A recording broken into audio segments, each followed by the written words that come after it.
Welcome to the Springs in the Desert podcast. We're those friends that you can take with you wherever you are on the path of infertility. Hey there, welcome back to the Springs in the Desert podcast. I'm Jillian, your host. I'm really excited today. I am joined today by Leigh Snead. I'm so grateful. This conversation has been a long time in the works. And so I'm so grateful to dive into a topic that we try to cover every May, right? The fruitfulness of the feminine heart. But before we dive into that, I just want to give you, Leigh, some time to introduce yourself. Sure. I'm so happy to be here. I'm glad we finally made it work. This is also a topic near and dear to my heart. I guess we had a close call when Anne and I were both quoted in the same article. And I was like, okay, fine. We're getting closer to making this real connection happen. And here we are. So I'm Leigh Snead. I'm a fellow with the Catholic Association. I am also an infertile Catholic woman. I did become a mother through adoption 4 times over. I have a 19-year-old son, twins that are 13, and a toddler who's 2. So as soon as we got rested up, we went for it again. I've been married to my husband for almost 26 years, and we live in South Bend, Indiana. He's a professor at Notre Dame. Okay. I'm a co-hostess of syndicated radio show on EWTN, Conversations with Consequences. Okay. Yes. Yeah. We got to get that in. We'll make sure to link those things so that people can check you out more after they listen to this episode, because I know when we started talking, I wanted to get to know you more. And because so many things are done virtually, that's a good way to do that. Thank you for starting to share your story in this community. Adoption is definitely something that is on the hearts of many of our community members, discerning that. And it's such a beautiful calling. And it's good to have those in our community and friends of our community who can give us their stories so that we can discern it well and hear what God is calling us to. So to jump just right into the topic of feminine fruitfulness. What does that mean to you? What does that look like in your life when you hear that term? What does that sort of bring up in your own heart? I think it is something very special that women bring to relationships, to the world, to the church. We know, of course, JP2 was big into the feminine genius and the gifts of women, and even women in the workplace and all these wonderful things, of course, and women as mothers. But as we know, motherhood it can be different. We're not just talking about pregnancy and birth. We're talking about adoptive motherhood, foster motherhood, spiritual motherhood. And that can look so many different ways. And I think it can be overlooked, especially this time of year, like you said, and especially when even the birds are having babies. And there's just a reminder out every corner. But I think there's just some things that we don't even have to call about motherhood. That's a fruitfulness of the feminine heart. And it can be something small like anticipating people's needs. I think that's a genuinely feminine gift. I think that, sometimes we can see what they might need beforehand. People don't have to ask. And obviously that's not going to be true of every person, but I do feel like that's an exceptionally feminine gift. That caring that we see, the gentleness that can be there, as well as, I'm sure if my kids were listening, they'd be like, okay, that's balanced with some fierceness too, Mom, but my husband too. But I do think, and they're not all, I've been thinking about this question because it's so interesting. And when I answered it, I thought, it doesn't all rely on these sort of stereotypical feminine virtues, because we know as women, we've got a whole panoply of things going on with us and gifts that we can give. But I do think there is something special with the way that women are made and created and are in relation to a more masculine energy.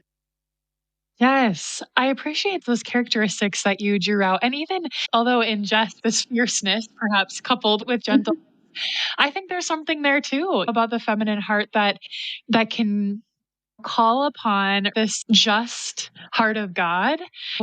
Typically when the Old Testament is talked about, that sort of God of justice is in the Old Testament, and the God of mercy or the God of love, right, in the New Testament. But He's one and the same God, right? Like we get to see these different parts of who God is. And I think that it's just beautiful that that's coupled together, right? That we can be, right? The church is both and to be able to look at those. And that actually might even be a beautiful exercise for our community to do too, and maybe even within their marriage, just sit down and what are some of your favorite characteristics of me, and what is that sort of contrasting side maybe, but how is it that I am made in the image and likeness of God, right? Yeah, I Because love that. oftentimes when I ask you to introduce yourself, we have all these things that we list and that are dear to us, and they really are who we are, things that are about us. But when you go right to that identity, right to the heart, we are daughters and sons of God.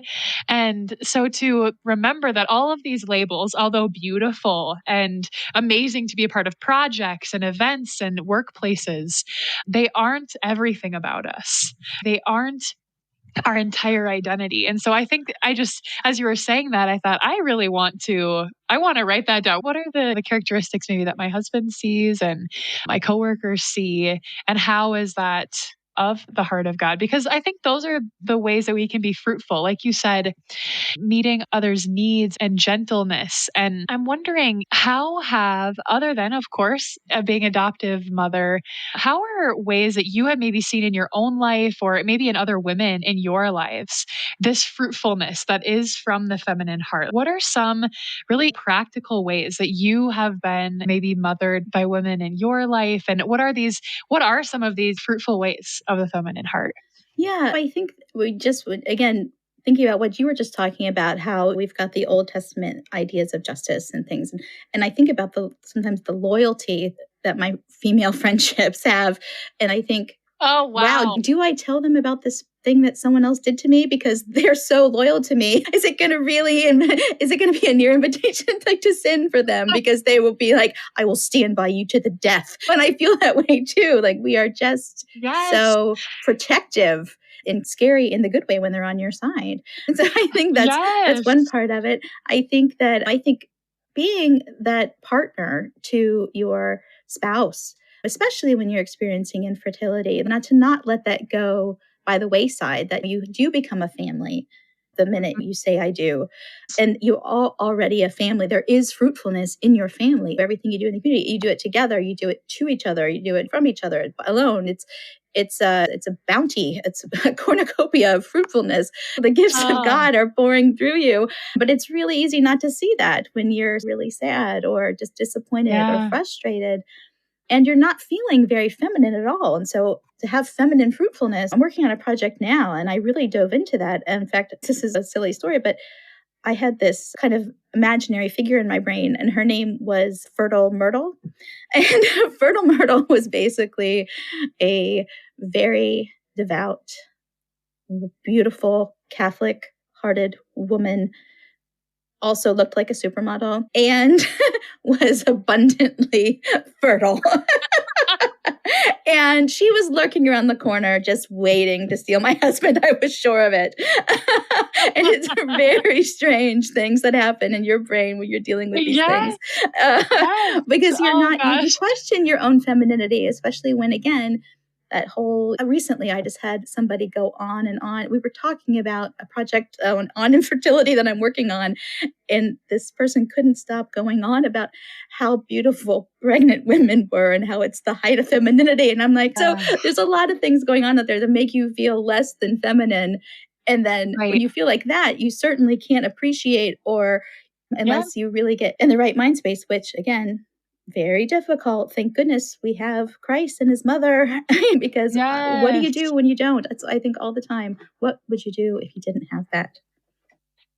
I appreciate you sharing that little anecdote because I guarantee so many women in this community could relate to that. We in our examination of conscience that we wrote a supplement to a fuller examination of conscience, but some of the sort of questions or topics that have come up in various conversations is this idea that because my hopes, my desires aren't being fulfilled, right? My spouse is unhappy. I'm maybe even really hard questions or hard right lies from the enemy, that they would have been better off with someone else, that they Mhm. wish they were with someone else. I shouldn't have gotten married to this person. Just all of these lies, and to really, I think, take a moment to recognize those lies.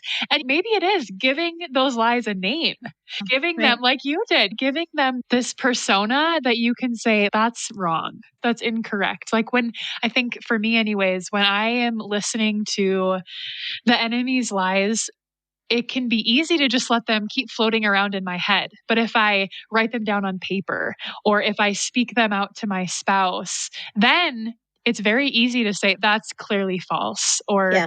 my spouse to say, I don't believe that. That's not true.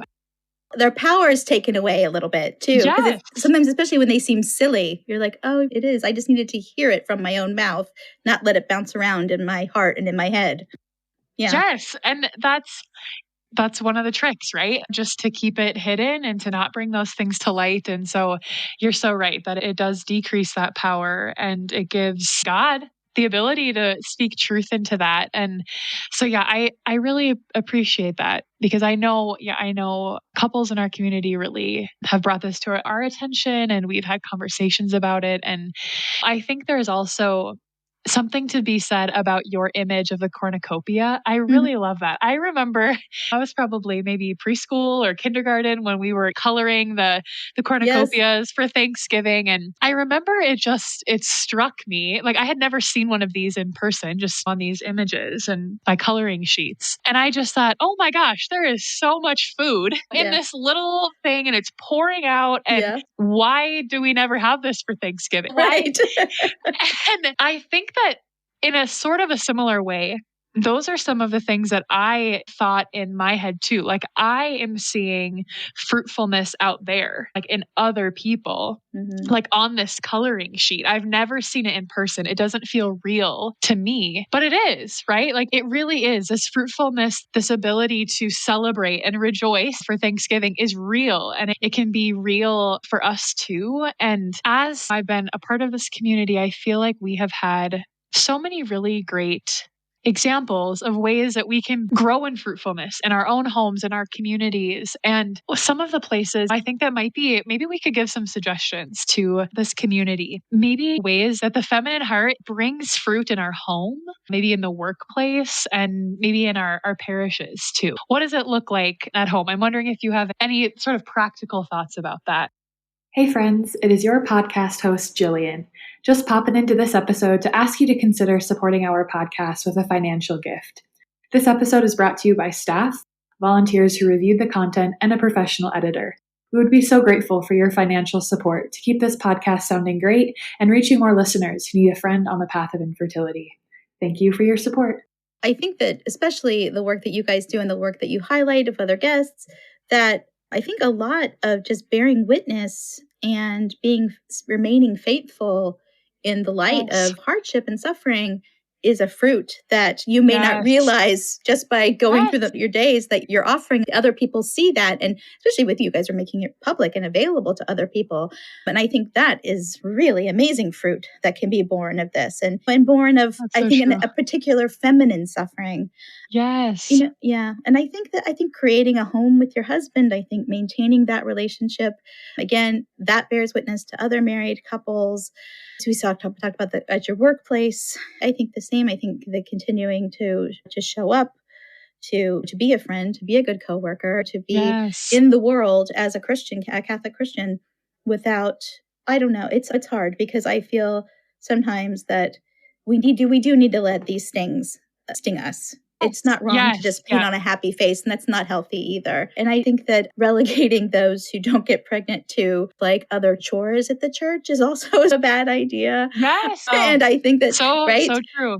it just can happen. It's just different things. And I'm in a middle place, because I feel like I can get, we're talking just lightly speaking, social Catholic circles. Sometimes I get lumped in with the moms, and sometimes I get lumped in with the infertile people. And I can be at a baby shower, which are the worst. I think like real challenges. Like you really have to dig deep and it's so tough, the baby showers. And I give people who are in the first few years of their journey or wherever you are that day, always permission to RSVP no and send a lovely gift because you don't want to dampen their day. You don't want to make life worse for yourself.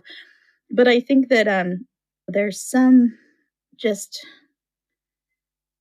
I don't know. I think there needs to be also an appreciation of the fruitfulness that we bring just as fellow humans and women and Catholics within the community so that we can share our fruits. And it's not just seen as a certain, you folks get to this because we've got this and we're the poster children for fruitfulness. Right. Yeah. What you were saying is really just opening up. I want to sit down and pray about a lot of what you're saying because I think your example of loyalty of your friends and showing up, right? Like just being present. It's really, it's not even, yes, you can volunteer at church and you can make things, some women like baking or cooking or offering, like there's so many really beautiful things that you can do. But also you don't have to literally make something, do something for you to be fruitful. Like you existing in the world and being a witness of Christ and his love and joy to those around you is fruitfulness. Yeah. And that is, you're opening something up in my own heart right now. So I am so grateful for that because even me, right, in this community, I am thinking, okay, what are creative ways that I can encourage myself and my friends and those that I love to be fruitful? And again, those are good. There's so many, I think, beautiful ways, like you said, being a homemaker and making your home really beautiful and finding ways to be hospitable to those around you, your neighbors, friends, and family. But also, if you are just present to your spouse and you're loving them and you're a joyful face when they come home or to your coworkers, that is fruit and probably bearing more fruit than you have control over than if in your own home or in the goods that you're making, right? Like you don't know what God is going to do with that joyful face. But if I make a dozen cookies, I only have a dozen cookies to give to that one friend. And again, that's beautiful. But right, like God can do so much with just our presence. So wow. I really love that. Yeah, it was definitely the Holy Spirit working there because I'm like, oh, did I say all that? That really was interesting. I think too, another thing, and this is and back more to the practical giving of fruits. I think that it's easy. One of my thoughts for a long time was, and still is, obviously, to think that, wow, there are crosses, everyone bears crosses, all kinds of things. And I'm so glad that my cross is infertility rather than being called to marriage and not finding a spouse. And I offer a lot up to my sisters that are in that position. And that, I hope that's a fruit that gets appreciated because I feel like that's a certain, and technically that would be a certain kind of infertility just by spousal absence, I guess. And so I do try to offer that up, especially in the early days before I had any children. That really helped me. And then also in an even more sort of just practical thing, my husband and I decided to do one of those foreign aid sponsorships of a child. Oh, we were trying. That's monetary fruit, but it's still, and you get the pictures and you're doing something and it's just, you see something and they write you letters and thank you for the extra bag of rice. And you think, oh, what am I complaining about? This little kid. Just that there's so many ways, right? Like the number of ways of sanctity to heaven is equal to the number of people on earth, right? That God has a different plan for each of us. And I think as you were saying that, I was thinking back to a point that you made earlier about letting it sting, that because Christ suffered for us, we know that suffering has a meaning. It's not pointless. And so even in carrying our cross, the amount of fruit that comes from that, we probably won't know until heaven. That the ability to recognize that this is hard, right? This season is hard, and grieve in whatever ways that you're needing to grieve. And if God is calling you to something, to be involved somewhere, or maybe it is just He's calling you to a more joyful posture now, Mm-hmm. just to do that well, to just say yes to whatever He's calling you to and to The do it hardest. with His love. Yes, that is. It's so, as I'm saying it, it seems so easy. Oh, just say yes. And Just say no, yes. yeah, like this. It's not even for me. I don't even think it's a daily. It's more of like hour by hour or minute by minute reminding. Yes. I'm I Recommitting.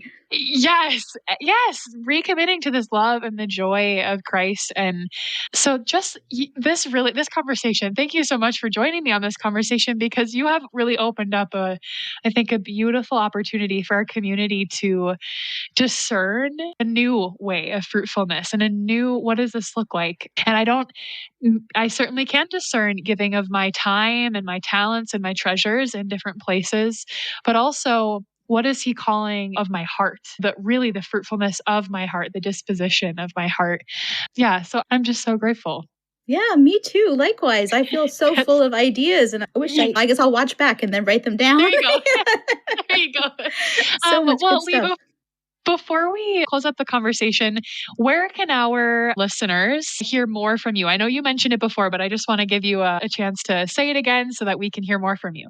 Sure. If you sign up for the weekly updates from the Catholic Association, catholicassociation.org, you can sign up for a few different of our emails. We have a daily media, what's going on out there, what public things are Sure. happening in the media that concern Catholics.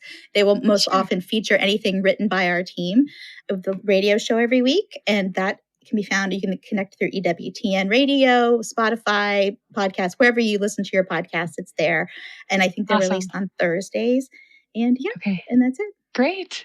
Perfect. We'll make sure to link those so that our listeners can find you easily. And I'm looking forward to more conversations with you down the road. too. Lee. Thanks so much. Thank you so much, Jillian. See you next time. Bye. Thank you so much for joining us for this Springs in the Desert podcast episode. We would be so grateful if you took a minute to rate and review us so that we can reach more listeners.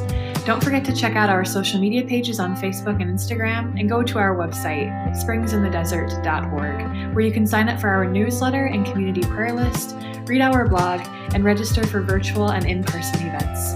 Most importantly, remember that God loves you so much, and so do we.